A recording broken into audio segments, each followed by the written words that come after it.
saja beriman, dia berlakon saja baik, dia berlakon cakap baik, lakon baik, kelakuan nampak macam baik, tetapi sebenarnya di hatinya ada perkara-perkara lain yang tersirat yang Allah tidak suka. Bila Allah tidak suka, nanti lambat laun manusia ni senang ditipu. Manusia ni pada saya antara makhluk Allah yang paling bodoh sekali. Sebab kita tengok manusia lekat banding dengan kuda saja. Manusia ni kalau dilahirkan lebih kurang sambung ke lembu dilahirkan, lembu dilahirkan lebih kurang sambung ke manusia. Dia siap. Dia dilahirkan terus kalau kupu-kupu tu dia lahirkan sebagai benda kecil, telur dia, lepas tu dia jadi ulat tu kan, ulat bulu. Kemudian dia jadi benda lain, baru dia jadi kupu-kupu. Jadi dia melalui proses macam-macam. Belum dia, tapi kalau kuda dia lahir macam manusia, terus dah jadi, dah siap. Mata dia ada, kepala dia ada, hidung dia ada, kaki dia ada, telinga dia ada, macam-macam keluar. Tapi kuda ni bila dia lahir, dia jatuh daripada puak ibu dia, puak ibu dia tinggi.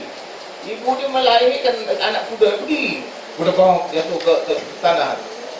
Tapi anak kuda lahir dia jatuh, dia tak bising, apa dia sedarlah. Mak dia ke ibu kuda tu akan bersih-bersih ke badan dia, jilat-jilat kulit dia daripada kesan-kesan darah dan sebagainya. Dan lepas tu dia tengok-tengok sekejap, dia gerak-gerak sekejap, tu dia dah berhenti. Dia dah berhenti, dia tengok-tengok tu, berdekap. Dia dah boleh lari lah. Baru umur berapa minit, manusia punya anak, bila dia keluar dari perut ibu, dia keluar, dia boleh buat 3 perkara. Pertama perkara dia buat, dia buat-buat, dia menangis. Dia menangis je. Lepas tu dia apa dia? Dia terkencing. Dan lepas tu dia buat apa? Dia terberak. Duduk dia tak reti, nyarap pun dia tak reti. Dia reti terlentang ke. Lepas tu menangis. Nangis. Cakap sepatah haram tak reti. Kan? Kita cakap jangan menangis nak, dia nangis juga. Tak faham, dia cakap jangan, dia tak faham. Dia buat juga, menangis dia, suka hati dia lah, dia kata. Kan dia nak kencing, dia kencing. Dia tak pergi tandas, berdiri tak pergi tandas. No. Dia main lepas dia kat situ. Dia nak terberak, mana main lepas tu. Manusia, kuda dia pandai jugalah. Boleh berjalan, boleh berdiri, boleh berlari. Kalau kita tengok binatang macam penyu. Penyu ni dia lahir telur. Mula-mula dia keluar dari perut ibu dia jadi telur dulu. Lepas tu mak dengan bapak dia akan korek dekat pantai. Pasir pantai dia korek sikit lubang, dia masuk telur simpan bawah tanah. Lepas tu dia timbus balik. Dia timbus peram lah. Saya lupa berapa masa dia peram. Tapi bila tiba masanya, anak penyu ni akan lahir. Dia akan menetas. Dia tolak kepala dia, pecah apa kulit telur tu, dia keluar dah. Dah boleh bernafas angin luar. Lepas tu dia makan sisa-sisa telur dalam kulit telur tadi. Dia dah ada tenaga sikit, dia tendang-tendang kulit telur tu, pecah. Dia melangkah keluar. Dia tengok, oh laut. Dia pun jalan atas pandai. Tapi tu dia slow sikit macam kuda tadi. Dekat laju kan. Dia slow. Sampai pantai, nampak air tu, dia terjun. Dah boleh berenang dah. Anak manusia ni bila lahir kita campak dalam laut, terus tenggelam mati. Tak reti nak berenang, tak reti nak buat apa. Penyu dia reti. Dia dah pandai dah. Dia dah ada akal dah. Dia berenang, dia nak balik rumah dia kata. Rumah dia, mak bapak dah balik dah. Mak bapak dia tadi datang mungkin sebulan, 2 sebelum tu, 3 bulan ke apa. Dia datang, dia lahirkan telur tu, kita ditimbuskan. Dia duduk sekejap, bila dipastikan orang tak kacau, dia pergi balik rumah dia. Rumah dia, kalau dia menetas, dia tinggalkan telur dekat pantai Terengganu kan. Terengganu ada pantai, dia penyu ni bagi apa, taruh telur dia kat situ kan. Lepas tu, dia nak balik ke rumah mak bapak dia lah. Mak bapak dia dah balik lah. Rumah dia bukan dekat, rumah dia dekat Amerika Selatan tu dah. Dekat negara Chile, negara Amerika Selatan. Tahu? selatan Amerika Selatan, di selatan Chile ni antara negara yang paling bawah sekali di bumi Allah, paling selatan sekali. Dia berenang kat laut, dia berenang sekali dia dapat ikan jerung, dia menyorok. Dia dah ada akal jerung bahaya, dia dah tahu dia jerung tu bahaya, dia menyorok dalam laut. Nak menyorok ke mana? Ada pokok besar, tak ada bangunan besar juga, tapi dia pandai juga dia menyorok. Dia jauh, dia tunggu jerung dah pergi baru dia jalan. Sebab dia tahu jerung ni kan ngap, dia suka mati lah dia. Kita makan lah kan dia berenang lagi, dia nampak ikan paus. Ikan paus ni mulut buka besar. Ikan paus kan makhluk Allah yang terbesar di bumi Allah. Tak ada makhluk, gajah pun tak besar, ikan paus yang besar dia gajah punya besar ikan paus ni. Dia jalan buka mulut, siapa lalu dekat masuk dalam, dia tapis, dia makan kan. Jadi anak penyu baru berapa jam lahir, atau mungkin dia berenang dah lama, mungkin 1 hari berenang baru jumpa paus. Dia tahu paus ni bahaya, jangan pergi dekat, nanti dia telan aku kan, mampus dia kata. Jadi menyorok juga, tunggu paus dah jalan baru dia berenang lagi. Berenang akhirnya sampai ke rumah dia di Chile. Sampai rumah dia, Assalamualaikum bapa. Assalamualaikum mak. Dia boleh cari rumah dia. Saya cerita manusia, katakan seorang anak umur dia dah 5 tahun. Umur dah 5 tahun, sekarang abang dia bawa dia pergi sekolah. Abang dia dah sekolah lah, abang dia dah 3 jam 4 lah. Abang dia kata, dek, jom ikut abang tu. Adik suka, ye, abang bawa saya pergi sekolah, dia seronok. Abang dia bawa dia pergi sekolah, kan. Dia ikut abang dia bimbing dia sampai sekolah. Jalan kaki dia, rumah ke sekolah tak jauh, dalam 1 kilometer je. Dari rumah, jalan kaki ke sekolah. Sampai sekolah, abang kata, dek, sekarang abang nak pergi sekolah, adik baliklah. Abang ada kelas ni, adik tak boleh masuk sekolah, adik bukan pelajar sekolah. Abang boleh nak masuk, abang ada uniform, adik tak ada kan, adik kena balik. Adik buat apa? Tak je, abang jangan. Mana dia tahu? Adik budak kecil 5 tahun dah. Itu tadi berapa jam, 1 jam, 2 jam dah menang ribu kilometer. Ini balik rumah 1 kilometer tak erti, bodoh manusia ni. Penyu baru 1 jam dia boleh cari rumah dia, ada akal. Budak kecil 5 tahun dia tak akal. Kita dia tengah jalan, dah kena langgar, mampus dia tengah jalan juga. Tak ada akal manusia ni.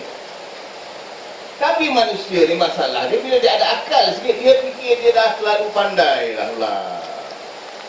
Dia lebih pandai daripada Allah Subhanahu Wa Taala pula. Dia kata Allah ni hukum tak perlu pakai lah pula. Na'udzubillah min zalik. Manusia akal ilmu dapat sikit, dia fikir dia dah terlalu pandai. Dia tak perlu ikut dah perintah Allah. Inilah masalah terbesar kita hidup di dunia ini. Dan Allah dah beri kita banyak nasihat mengenai perkara ini. Dalam surah Al-Baqarah ayat 8, firman Allah, A'udzubillahi minasyaitanir rajim, wa minan nasi may yaqulu amanna billahi wa bil yaumil akhir wa ma hum bimu'minin. Yang bermaksud, dan di antara manusia ada yang berkata kami telah beriman kepada Allah dan kepada hari akhirat, padahal mereka sebenarnya tidak beriman. Allah kata tidak beriman, manusia kata mereka beriman. Manusia kata mereka percaya pada hari akhirat, tapi Allah kata mereka tidak beriman. Siapa betul? Allah betul ke manusia betul? Selalunya atau setiap kalilah Allah lah betul. Allah Maha mengetahui, Allah Maha Esa, Allah Maha Agung, Allah Maha mengasihi, Allah mentadbir seluruh alam ini. Takkan dia tak tahu? Dia lebih mengetahui dari kita. Kita sepandai-pandai kita pun 1% ilmu Allah pun kita tak tahu. Orang sepandai-pandai di bumi ini pun dia pakar satu perkara je. Kalau dia doktor mata lah dia pandai. Bini dia nak lahir anak dia tak kerti, kena hantar pada doktor puan. Kan? Sakit perut kena hantar pada doktor perut. Sakit benda lain kena hantar doktor lain pula. Nak beli kereta hantar pada doktor tak kerti, kena hantar mekanik. Ya, kalau rosak kereta tak boleh hantar pada doktor, doktor tak kerti, kena hantar doktor kereta pula, mekanik nama dia. Baru boleh betul. Kipas rosak bagi doktor, dia tak kerti baiki, kena bagi ahli elektrik, guru elektrik, baru boleh baiki kipas. Kan? Nak buat apa-apa perkara, kena cari yang ahli je, barulah jadi. Kita ahli pun bukan semua perkara, satu perkara. Kereta pandai bawa je, rosak, cocok sikit-sikit, tambah air. Setakat itu kita pergi buat. Benda tu tak jalan juga. Kena panggil pakarnya, ahlinya, baru dia tak tahu ni saya pergi jemaat di Shah Alam. Kereta saya kita buruk lama, umur dah 27 tahun kan. Jadi sekali lepas solat jemaat ni saya nak start, tak boleh start. Saya tengok lampu ada. Lampu kereta pun ada, lampu dekat meter semua ada. Tapi gig tak bunyi. Selalu dia gig je. Kan dia start. Ni tak ada benda. Saya ingat apa. Jadi saya jalan pergi kedai mekanik depan masjid, ada pula sekolah kedai mekanik. Saya pergi tanya dia datang. Dia pun datang. Dia pun test, boot tak ada bunyi apa-apa. Oh ini dia buka, dia suruh buka boot, suruh buka apa tempat enjin. Buka tempat enjin. Oh dia kata Mazmil ada alat apa pun kat belakang. Tak tahu saya buka belakang, dia pucuk saya ada besi. Ada besi tu dia pergi kat enjin, dia tengok sini dia ketuk tok tok ketuk 3-4 kali dekat. Adalah alat tu, saya pun tak tahu apa alat. Dia tahu, saya tak tahu kan. Tapi dia ketuk tu, dia masuk balik kereta dia. Start dah. Elok aja kereta start. Dia main ketuk aja. Kita nak ketuk tak kerti. Yang kita ketuk benda kan pecah pula. Dia rasa punya hal kan. Kita bukan ahli je.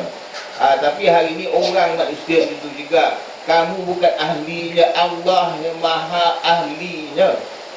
Allah yang maha mengetahuinya. Ahli manusia fikir dia lebih pandai. Macam kalau kita ambil ujian lah hari ni. Hari ni kita suka ikut barat. Kalau Allah kata manusia pertama itu dibuat daripada tanah liat. Manusia pertama adalah Nabi Adam, yang dibuat tanpa ibu dan bapa. Tak ada ibu, tak ada bapa. Nabi Adam ni buat daripada tanah liat, manusia pertama. Tapi kalau pakar biologi lah, saintis mengenai kewujudan manusia, dia kata manusia ni daripada mana? Dia kata manusia daripada beruk. Pada muka kau ikutlah barat, dia kata kau beruk pun kau cakap ya juga. Na'udzubillah min dzalik. Keturunan beruk dia kata manusia ni. Padahal Allah yang menjadikan kita. Kalau kita pergi ke mana ceruk dunia lah. Sebab saya dah pergi ke 30 buah negara dunia ni. Saya dah bermalam sekurang-kurangnya semalam. Baru saya kira sampai. Kalau saya sampai ke airport, saya dah pergi ke Rusia, saya tak kira sampai Rusia lagi sebab saya hanya sampai ke airport Moskow. Belum sampai Rusia kira je. Dalam 30 negara tak masuk nama Rusia. Tak masuk nama Jepun. Sebab Jepun pun sama juga. Saya sampai airport je. Tokyo airport. Tak kira. Yang kira saya dah bermalam sekurang satu malam. Sama ada di hotel ke, di rumah kawan ke, rumah saudara mara ke, rumah adik-beradik saya. Baru saya kira sampai. Macam saya dah pergi Amerika, dah 6 tahun saya duduk sana. Pernah. Saya pernah duduk di Syria 5 tahun. Saya duduk lama. Di Thailand saya duduk 2 tahun. Di Indonesia saya pernah duduk lebih kurang 5-6 bulan. Sebab saya buat filem di sana dulu. Kan? Lepas tu di banyak negara lah duduk. Macam Singapura mungkin duduk seminggu 2 ke. Kan? Cuti di sana relax. Duduk seminggu 2. Duduk di banyak negara lah. Mesir saya dah pergi, Qatar saya dah pergi, Turki, Mekah, Madinah, Saudi kan. Pukul semua dah 30 negara. China saya dah pergi kan. Macam India tak kira sebab India saya pergi airport. Tak kira juga. Tapi dah sampai dah India, tapi tak kira dah. Pada saya tak kira sampai. Sebab sampai airport. Masuk bandar, tidur semalam, baru kira sampai. Jadi, tapi mana-mana negara saya pergi, saya tengoklah manusia, orang putih ke, orang kuning ke, orang biru ke, orang hijau ke, semua manusia makhluk ciptaan Allah Subhanahu Wa Taala. Kan? Semua manusia ni mata dia 2 biji juga. Saya tak pernah tengok manusia 4 biji atau 3 biji mata. Cerita kartun adalah mata kat tengah tu kan. Cerita kartun adalah satu mata kat tengah. Manusia sebenarnya saya belum pernah jumpa lagi mata 3 biji. Kan? Mata 2 biji. Tangan pun 2, jari pun 10, jari tangan 10, jari kaki pun 10 daripada 2 kaki. Hidung pun 1, tak pernah jumpa orang ada 2 hidung, kiri kanan hidung dia. Satu hidung untuk sedut, satu hidung untuk keluar ada? Tak ada. Satu juga hidung. Apa jenis manusia mana sama juga. Tiris. Ambil pisau kita buka dia, darah dia warna merah juga. Mata biru ke, mata hijau ke, mata coklat ke, mata kelabu ke, darah merah juga. Sebab makhluk Allah Subhanahu Wa Taala dijadikan oleh Allah Subhanahu Wa Taala. Maka semua manusia wajib mengikut perintah Allah Subhanahu Wa Taala. Jangan fikir orang Melayu je Islam. Jangan fikir orang Arab je Islam. Semua manusia. Tak boleh bengkok tebal. Padahal Arab ni seorang je Nabi Islam, Nabi Muhammad sallallahu alaihi wasallam. Lain-lain Nabi, Nabi Isa ke, Nabi Adam ke, Nabi Musa ke, dan lain-lain Nabi, semua Yahudi belaka. Nabi-Nabi Allah ni semua Yahudi, melainkan Nabi Muhammad sallallahu alaihi wasallam. Itu dia orang semua tak mau mengakui Nabi Muhammad sebagai seorang Nabi. Dia kata bangsa Nabi ini daripada Yahudi sahaja. Dan kebetulan memang Allah telah menjadikan semua Nabi sebelum ini daripada orang bangsa. Assalamualaikum. Halo? Cakap tak cakap? Okey. Semua Nabi-Nabi yang wujud di bumi Allah semua orang Yahudi lah. Itu sebab mereka angkuh. Mereka rasa mereka bangsa yang terpilih. Jadi dia rasa kita ni semua ni tak gunanya, ni semua haprah ni semua. Hamparan manusia dia manusia terbaik, kita ni semua hamparan manusia je. Sisa-sisa manusia saja. Dia tak hormat saja kita langsung, dia rasa dia saja yang baik di bumi Allah ni, orang lain tak betul. Akhir Allah laknati mereka kerana sikap mereka, kerana kebodohan mereka. Mereka menyangka mereka lebih baik daripada orang lain. Mereka lebih hebat dari satu sudut. Memang nampak hebat. Nabi-Nabi, Melayu ada Nabi? Tak ada. Cina pun tak ada Nabi. Negro pun tak ada Nabi. Semua Yahudi ada. Dan Arab seorang. Nabi Muhammad sallallahu alaihi wasallam, kaum Arab, Nabi terakhir. Barulah dia ada. Jepun pun tak ada Nabi, Korea pun tak ada Nabi. Kan? Hanya Yahudi dan Arab seorang. Tapi hari ini manusia fikir dia yang lebih tahu. Allah kata kau cakap dia kau beriman. Kau cakap aja kau percaya hari akhirat. Tapi sebenarnya kau tidak. Kamu sebut. Dan saya akan huraikan dalam perkongsian ilmu kita pagi ini beberapa contoh yang akan lebih menjelaskan hari ini. Karena ini bukan saya buat-buat. Saya belajar. Saya duduk sini 5 tahun belajar perkara ini dan saya belajar Al-Quran dan belajar daripada Allah Subhanahu Wa Taala, ilmu Allah dari kitab Allah. Kan? Kita Allah kata macam mana? Allah kata orang ada sebut wa minan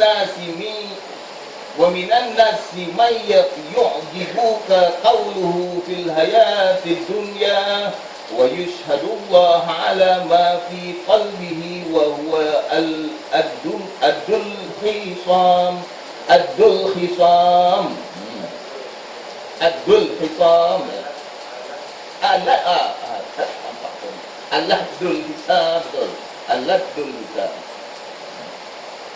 itu dia. Al-lad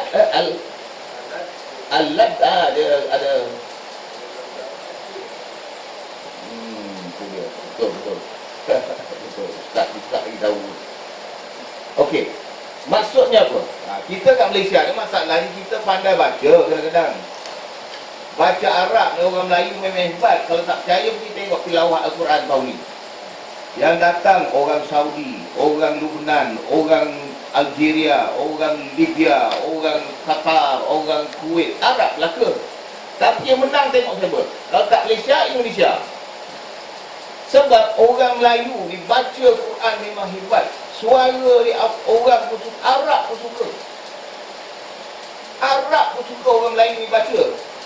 Tetapi masalahnya kita di bumi Allah Malaysia ni tidak digalakkan mempelajari ilmu Allah.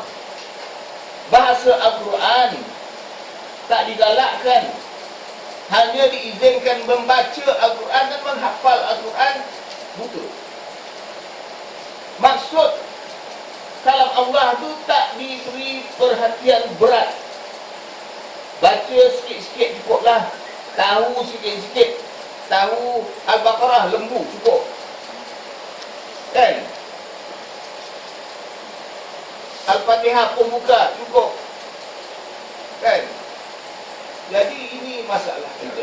Kerana dalam Al-Quranul Karim ini Allah Subhanahu Taala memberi kita nasihat, memberi kita ajaran, memberi kita teguran, memberi kita amaran, selain daripada memberi perintah-perintah untuk kita taati yang dituntut oleh Allah Subhanahu Wa Taala sendiri.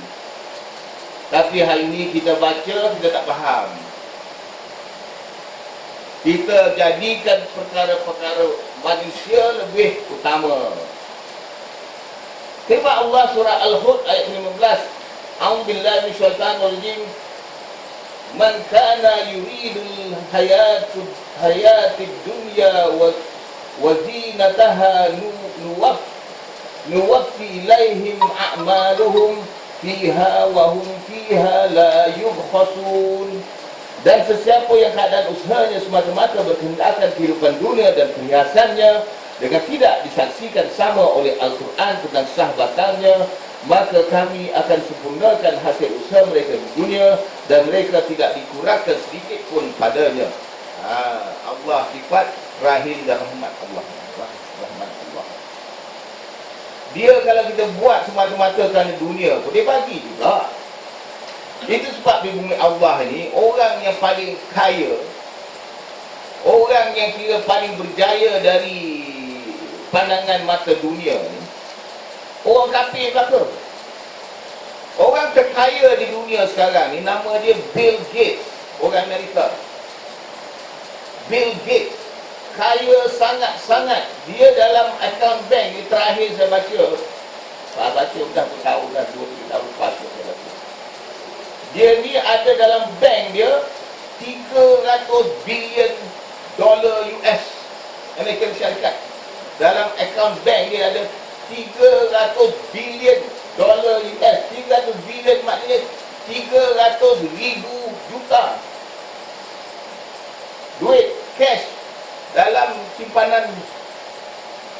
Jadi dia orang terkaya dunia. Tapi dia dah buat wasiat. Dia kata, kalau aku mati, aku serah separuh dari kekayaanku ini kepada orang-orang miskin dan mereka-mereka yang lebih memerlukannya.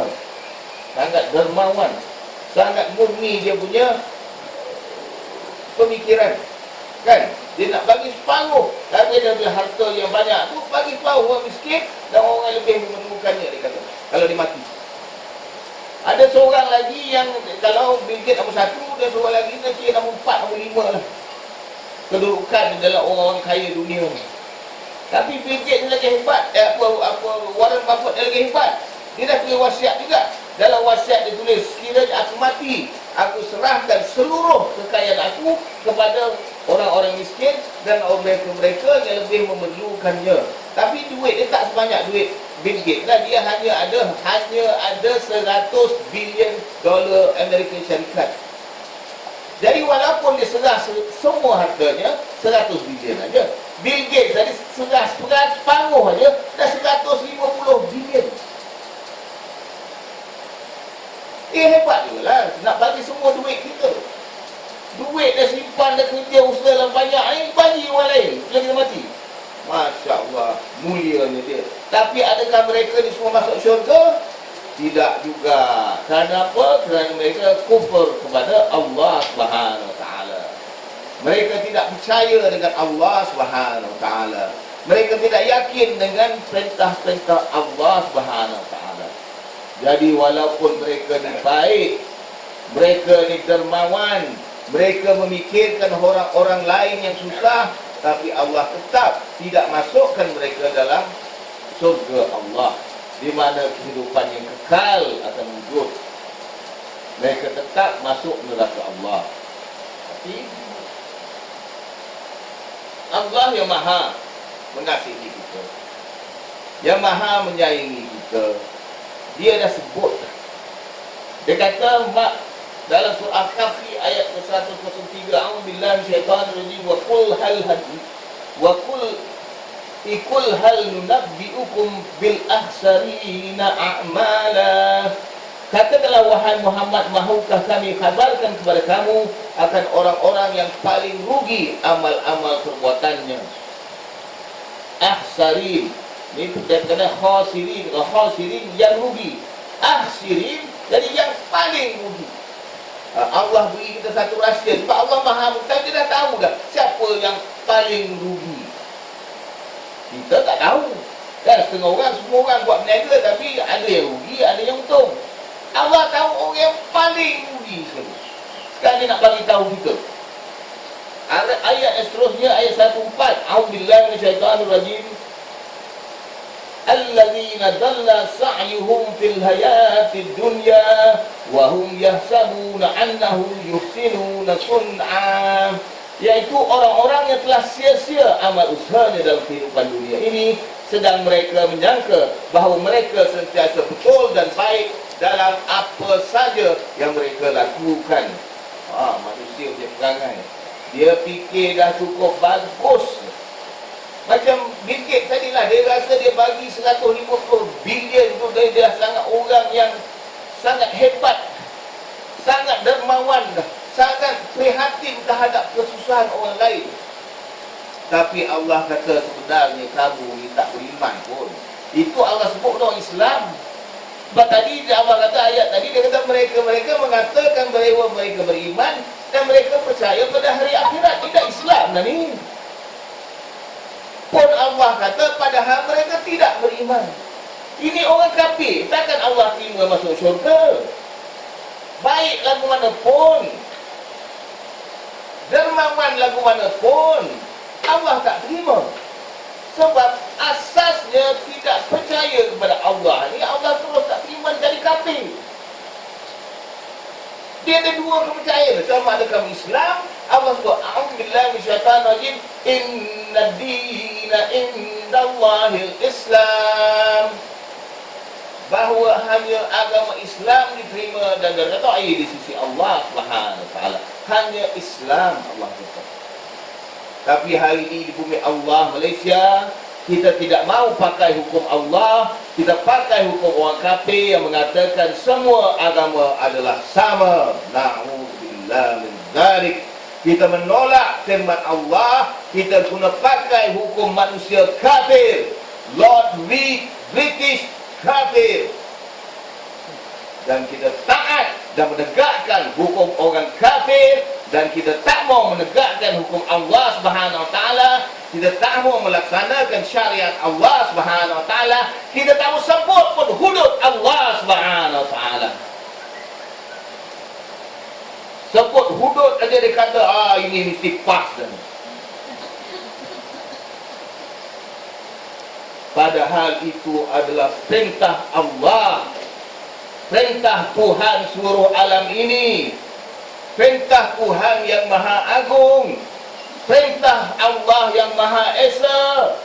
Kita buat mainan, kita buat bahan bahasan. Manusia punya bodoh, tak sedar diri lagi. Allah perintah kita buat tak tahu. Yang seterusnya Allah kata apa? Surah Kahfi ayat ke-105, A'udzubillahi minasyaitanir rajim. Ulaika alladziina kafaru biayati rabbihim wa liqa'ihi fahabitat a'maluhum fala nuqimu lahum yaumal qiyamati wazna. Mereka lah orang-orang yang kufur ingkar akan ayat-ayat Tuhan mereka dan akan pertemuan dengannya. Oleh itu gugurlah amal-amal mereka, maka akibatnya kami tidak akan memberi sebarang timbangan untuk menilai amal mereka pada hari kiamat kelak. Allah kata gugur amal-amal mereka, maka sembahyang mereka tidak diterima, puasa mereka tidak diterima, haji dan umrah mereka tidak diterima, zakat mereka tidak diterima, berbuat baik kepada ibu bapa tidak diterima, berbuat baik kepada anak-anak yatim tidak diterima, berjasa kepada masyarakat tidak diterima. Na'udzubillah min zalik. Tapi hari ini orang tak juga ikut melanggar perintah Allah. Dan Allah kata, yang lain ni saya tak mau masuk, panjang. Kita tengok masa dah dekat 11.30. Kita habis pukul berapa? Lepas tu habis 11.30 kan? Tak? Pukul 12 kan? Kita habis pukul 12. Pukul 12 insyaAllah. Dan masa itu. Okey. Allah kata tadi, maka akibat kami tidak memberi sebarang timbangan untuk menilai amal mereka pada hari kiamat kelak. Sebab hari kiamat ni semua manusia dibangkitkan daripada Nabi Adam, manusia pertama, sehingga manusia terakhir dilahirkan pada hari kiamat itu sendiri. Pagi kiamat tu dia dilahirkan sekali kan? Bunyi trompet telah disuarakan. Jadi maka datanglah hari kiamat dan Allah bangkitkan semua. Sebab dengan trompet bunyi tadi semua mati. Bunyi mati. Manusia dia boleh mati tersengat. Nyamuk Aedes mati dah, tinggal nyamuk sekor nyamuk mati manusia ni. Nyamuk kecil boleh mati. Kena tembak bulat ke sana pun kena masuk mati. Bukan payah nak mati, mudah saja. Orang terjun sungai boleh mati, terjun laut boleh mati. Padahal pandai berenang boleh mati juga.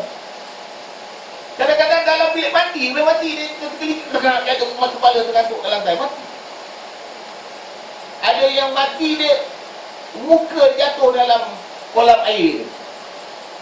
Dia terjatuh pula, jatuh masuk kolam air, pingsan sekejap, terus mati. Mudah je.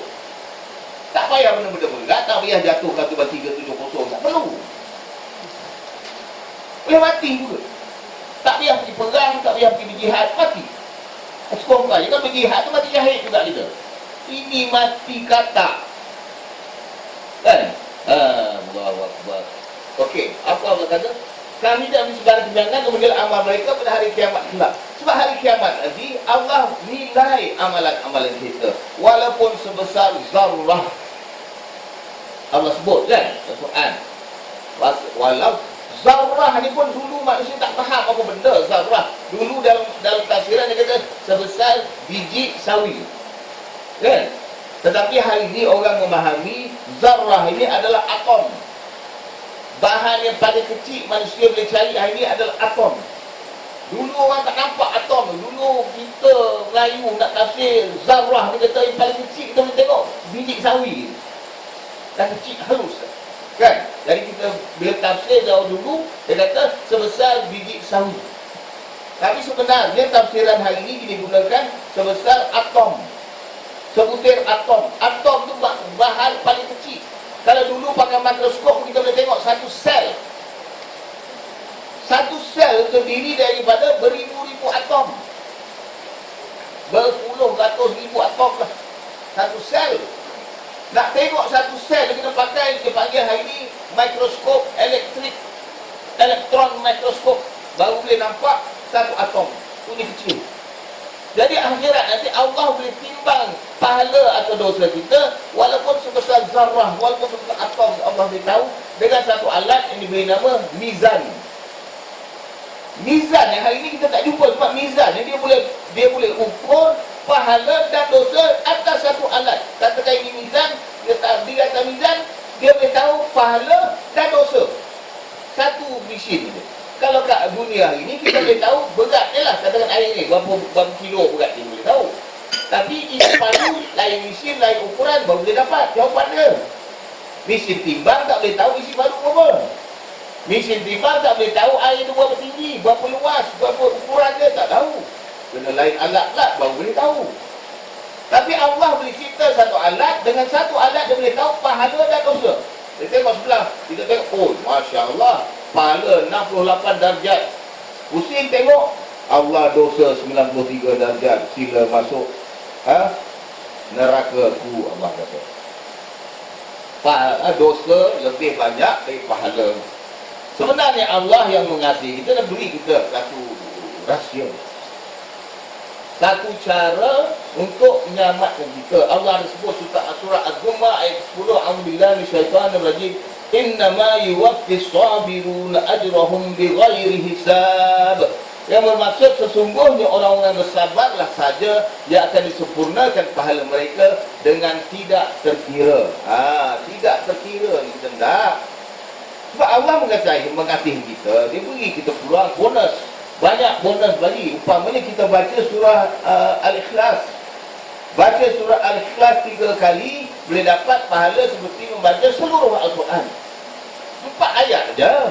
Baca 3 kali. 1, 2, 3 boleh kira. Kan? Atau kita semayang berjemaah dalam masjid atau surau, Allah balas pahala 27 kali ganda. Boleh kira juga. 1, 2, 3, 4, 5, 6, 20, 26, 27. Kan? Boleh kira 27. Atau kita pergi ke Mekah, semayang di Masjidil Haram depan Kaabah, Allah bagi pahala 100,000 kali ganda. 100,000 pun boleh kira 99,999. Lepas tu tambah 1 jadi 100,000. Boleh kira. Tadi saya cakap million pun boleh kira.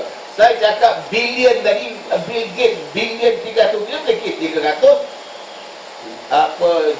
ribu million boleh kira. Kan? Tapi ni Allah kata tidak terkira. Nak cakap macam mana? Saya cakap tak terkira ni adalah gilion. Gila-gila punya banyak. Tak boleh kira lagi. Gilion. Kan? Gila-gila banyak. Jadi Allah kata hanya sesungguhnya orang-orang yang bersabarlah saja akan disempurnakan pahala mereka dengan gilion-gilion banyaknya. Kan? Sebab itu penting bagi kita. Sebab kita ni kalau buat pahala, katakan kita pahala sembahyang tak tinggal, baguslah sembahyang tak tinggal, itu kewajipan dah. Dah memang mesti buat dah. Kalau tak buat, dapat dosa.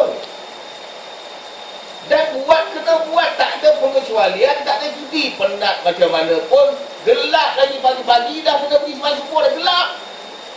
Matahari dah naik, tak boleh sembahyang subuh dah, dah syuruk dah.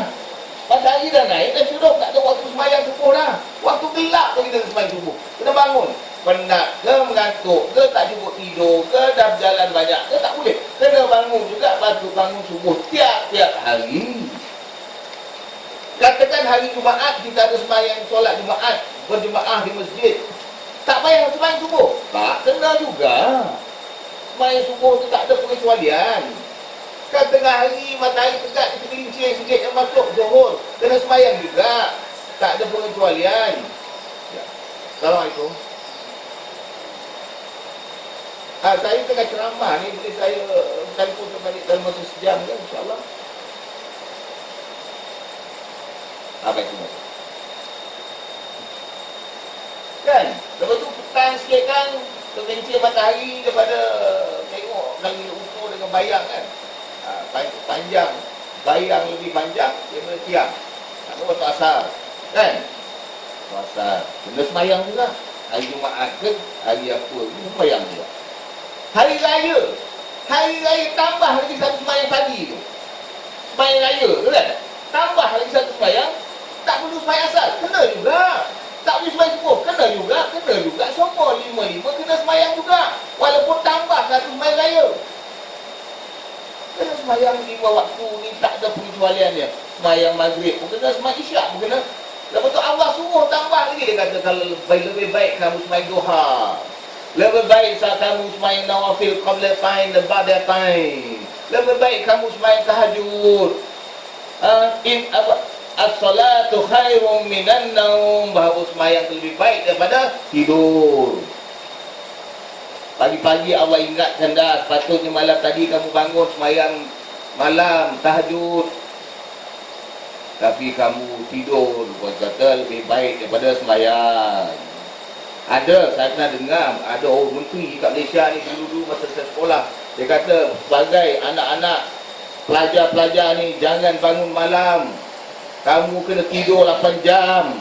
Siapa yang jaga 8 jam? Semua doktor-doktor orang kafir barat belaka. Allah kata sembahyang tu lebih baik dari tidur. Alim ulama semua melakukan. Salahuddin Ayyubi, Sultan Fatih, para sahabat. Nabi Muhammad SAW tidak pernah tinggal solat tahajud. Tiap-tiap malam beliau melakukan tahajud. Hari ini kita dengar cakap orang kafir kena tidur 8 jam, kita tak bangun tahajud. Na'udzubillah. Kenapa kita jadi begini? Nanti dengar lagi amaran Allah. Allah dah kata tadi, bila kita tak ikut, bila kita tak ikut firman Allah, apa yang berlaku sekarang saya tengok. Saya sekarang tengok di Allah Malaysia, kita hanya tinggal 2 rukun Islam saja yang diamalkan di negeri Allah Malaysia. 2 rukun yang tinggal. Rukun Islam pertama yang diguna pakai apa dia? Rukun Islam pertama adalah jangan makan babi. Woi, bab ni hebat. Umat Islam di bumi Allah Malaysia ni suruh makan rendang babi nak? Tak nak. Sate babi nak? Tak nak. Babi masak asam pedas nak? Tak nak. Babi masak lemak cili padi nak? Tak nak. Babi masak nasi kandak nak? Tak nak juga. Hebat. Babi ni jangan cerita sebut babi, dia tak suka, dia kata sebut khinzir. Dia lembut sikit, kan? Tak mau sebut babi. Tapi itu saja. Rukun Islam terakhir dia yang awal dan akhir dia ada. Tinggal 2 perkara. Rukun Islam terakhir adalah jangan berbuat baik kepada orang Yahudi. Tapi sayangnya rukun Islam terakhir ni bermusim. Dan musim tersangat singkat, tersangat pendek. Karena baru-baru ini saya tengok ada satu gerakan untuk boikot 3 syarikat yang diketahui memberi sebahagian daripada keuntungan mereka kepada negara Israel, Yahudi ini. Dan puak Yahudi ini mengambil duit itu dan membeli senjata, membeli peluru, membeli bom dan membunuh orang-orang Islam di bumi Allah Palestin. 3 syarikat ini adalah McDonald's, Starbucks dan Tesco. Jadi apabila boikot ini disyorkan, saya tengok McDonald's pun tak ada orang, Starbucks pun lengang, dan Tesco pun kurang orang. Tak ramai lah orang dalam Tesco. Tapi musim yang boikot, musim yang ikut membantu orang Islam di bumi Allah Palestin ni hanya bertahan 2 minggu saya tengok. Lepas 2 minggu, sekarang saya tengok McDonald's dah penuh dengan orang Melayu, Starbucks ramai dengan orang Islam, Tesco penuh dengan muslimin dan muslimah pergi shopping, bagi duit kepada Yahudi, Yahudi bunuh orang Islam, orang Malaysia kata pergi mampuslah orang Palestin. Tak pedulilah Palestin, mampus Palestin. Bagi duit kepada Yahudi untuk bunuh orang Palestin, kita tak ambil peduli. Kita hanya peduli selama 2 minggu, lepas tu kita dah tak kisah. Ini perangai di Malaysia ni. Ni tak lama lagi tengoklah, timbul ramai orang Islam yang bermazhab Ramadaniyah. Bulan Ramadan pergi sembahyang masjid, sembahyang maghrib dia sembahyang, buka puasa di masjid, sembahyang maghrib, sembahyang isyak, dengar kuliah maghrib, lepas tu sembahyang 23 rakaat. Hebat orang Islam kita. Tapi mazhab Ramadaniyah, bulan Ramadan saja dia berpuasa, bulan Ramadan saja dia pergi masjid, bulan Ramadan saja dia buat solat-solat sunat. dia punya mazhab kata-kata macam tu. Bulan lain tak perlu sembahyang, pergi masjid tak perlu puasa sunat bulan-bulan lain. Na'udzubillah min zalik. Ini masalah besar. Karena itu semua perkara-perkara yang bukan Allah ajar. Ini manusia buat untuk suka hati mereka sendiri. Karena firman Allah surah Al-A'raf ayat 36, A'udzubillahi minasyaitonir rajim. وَالَّذِينَ كَذَّبُوا بِآيَاتِنَا وَاسْتَكْبَرُوا عَنْهَا أُولَئِكَ أَصْحَابُ النَّارِ هُمْ فِيهَا خَالِدُونَ. Dan orang-orang yang mendustakan ayat-ayat kami dan yang angkuh daripada mematuhinya, mereka lah ahli neraka dan mereka kekal di dalamnya. Allah kata kamu mendustakan, kamu tidak ikut, kamu tidak percaya kepada perintah-perintah Allah, pada ayat-ayat Allah, mereka dan tak mau pula angkuh pula dia, oh aku tak perlu